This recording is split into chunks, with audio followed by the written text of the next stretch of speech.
யாரா இந்த serial party உள்ள விட்டது? உங்களுக்கு ஏன் அவ்வளவு இலக்காரம் ஒரு தூய அரசியல் தமிழ்ல வேலையாட்கள் தானே, வேலையாள் தானே சார் வேலையாள் சொல்லுவாங்க. அது என்னவோ தெரியல, நீ ஜோக் அடிக்கும் போது அழுவையா வருதியா, மூட் அவுட் பண்ணாதயா. சொன்னீங்க. நீங்க என்ன பண்றீங்க? நீங்க என்ன பண்றீங்க?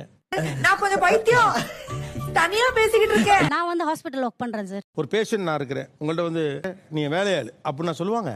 Give respect, take respect. Okay? அது நீங்க நடத்த முடியாது. ஏன்?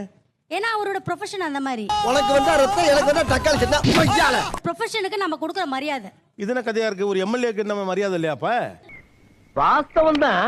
அதாவது 4 லட்சம் பேர் ஓட்டு போட்ட ஒருத்தருக்கு மரியாதை கிடையாது. என் நெத்திய நல்லா பாருங்க, இதுல கேனப்பைய அப்படின்னு எழுதி இருக்கா இல்ல? அப்ப நான் என்ன இழிச்ச வாயனாடா? ஆமா சார், என்னுடைய இது வந்து எனக்கு கிடைக்கல. என்னோட ஜாப் வந்து கவர்மெண்ட் ஜாப் எனக்கு கிடைக்கல. பிகாஸ் நீ அப்படி வரியா? தெரியுது. நீங்க எல்லாம் எந்த சமூக பார்வையெல்லாம் ஒண்ணும் இல்ல.